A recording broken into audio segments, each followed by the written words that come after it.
The bank does not want you to have $20,000 saved.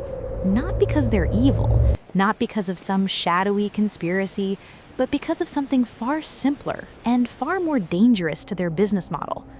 A person with $20,000 saved behaves differently. They make different decisions. They say no to things they used to say yes to out of desperation. I can't. Your desperation, is worth billions of dollars a year to the people who lend money for a living. This is exactly how that system works, and this is the number that breaks it.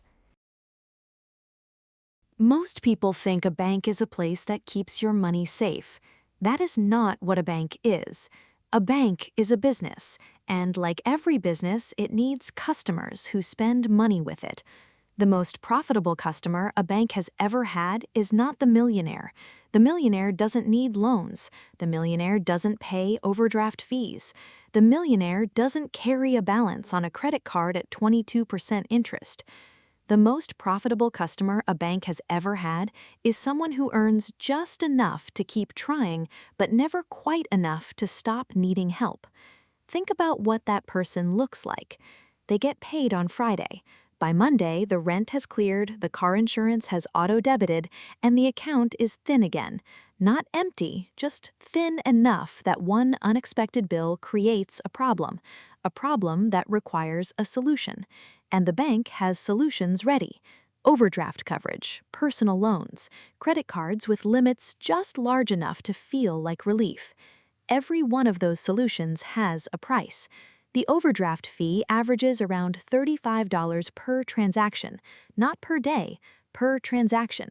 Miss the timing on 2 automatic payments in the same week, and you have just paid $70 for the privilege of having slightly less money than you needed. The bank calls this a service. You call it a disaster. The credit card they offered you when you opened your account, the one with the $1,500 limit that felt generous at the time, carries an interest rate somewhere between 19% and 26%. When your car needs a repair you did not budget for, that card becomes your emergency fund. The balance sits there. You pay the minimum.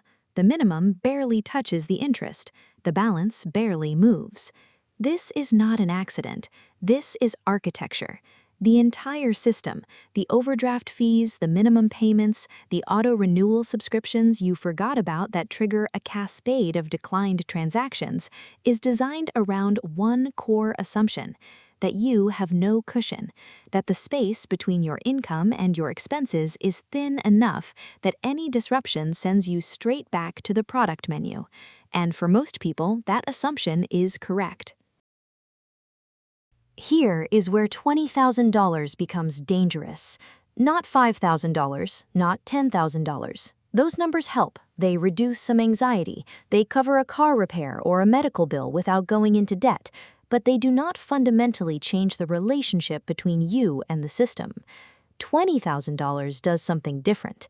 At $20,000 saved, you have what financial researchers call an outside option. An outside option means you have an alternative. You are no longer negotiating from a position of need. You are negotiating, or simply walking away, from a position of choice. Think about what that changes. Your car breaks down. Repair estimate is $1,400. Before $20,000, that $1,400 goes on the credit card. The credit card charges 23% interest. You pay it off over 6 months. That $1,400 repair actually costs you closer to $1,600 by the time it's done. After $20,000, that $1,400 comes out of savings. You feel it. It stings. But it does not compound. It does not follow you. It does not generate a single dollar of revenue for the bank. You pay the mechanic and you move on. That one transaction multiplied across a year of small emergencies represents thousands of dollars that used to flow toward interest and fees and now simply stays with you. The bank does not get that money anymore. And the bank notices. There is a concept in economics called the Desperation Premium. It doesn't always go by that name, but the idea is simple. When someone has no alternatives, they will pay more. For everything, not just loans and credit cards. For everything. The landlord who knows you have nowhere else to go this weekend does not negotiate on price.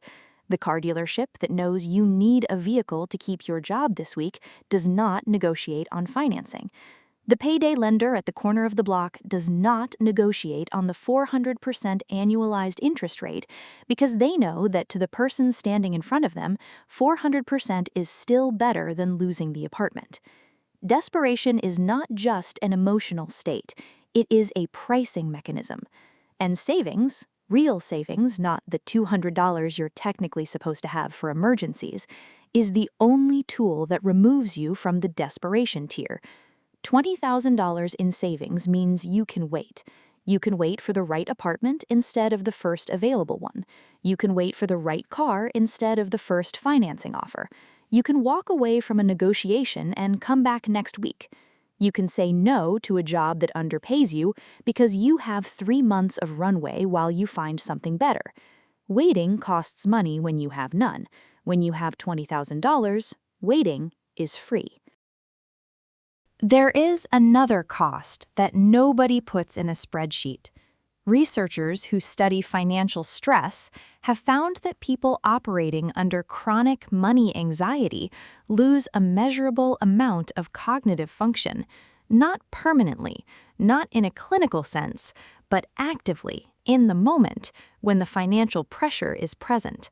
The mental load of managing a thin budget, remembering which bills clear on which day, tracking the balance before every purchase, calculating whether the account can absorb the grocery run, uses working memory, bandwidth, the same resource you need for everything else in your life.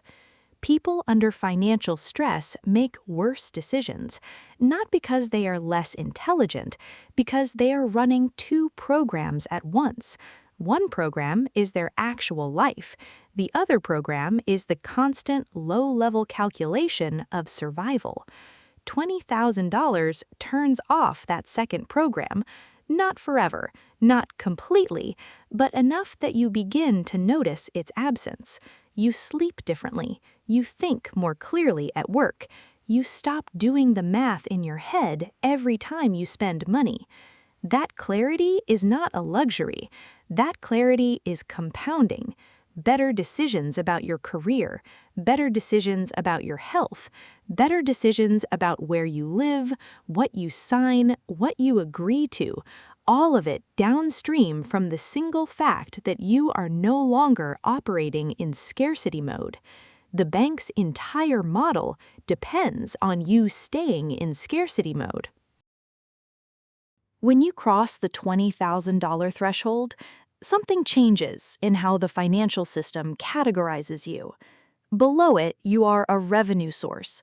Your account generates income through fees, through interest, through the products you need because you have no buffer. Above it, you become something else. You become a prospect, someone to be courted rather than someone to be processed. The interest rates you're offered improve. The credit limits extended to you grow.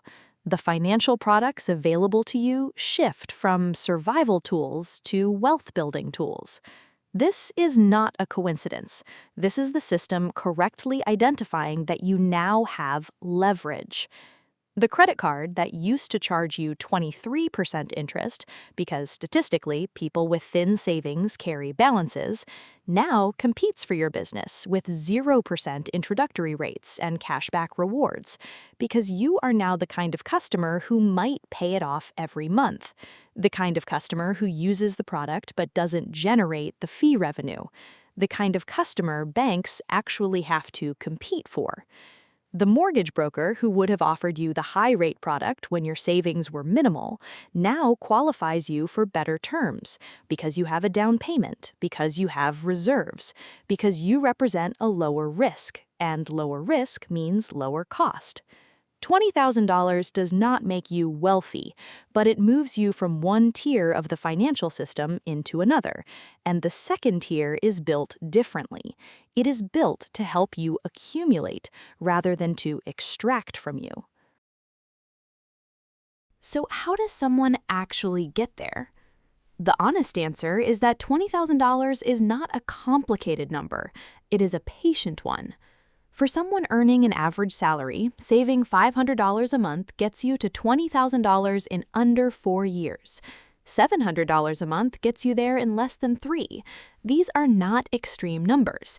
They require real sacrifice: less eating out, a smaller apartment, a longer commute, a phone that's 2 years old, but they do not require a second income or a lucky break. What they require is the decision that the destination is worth the friction of getting there. The trap that keeps most people stuck is not that they can't save, it's that small savings feel pointless.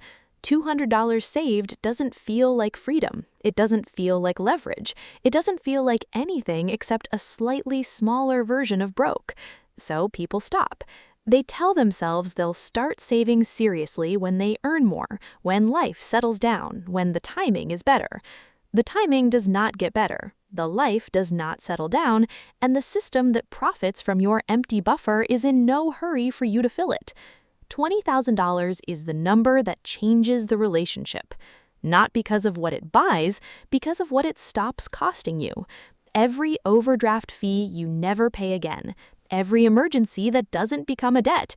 Every negotiation you enter from a position of patience rather than panic. Every month you spend without running the survival calculation in the background. That is what $20,000 saves you. Not just the money, the version of yourself that had to live without it.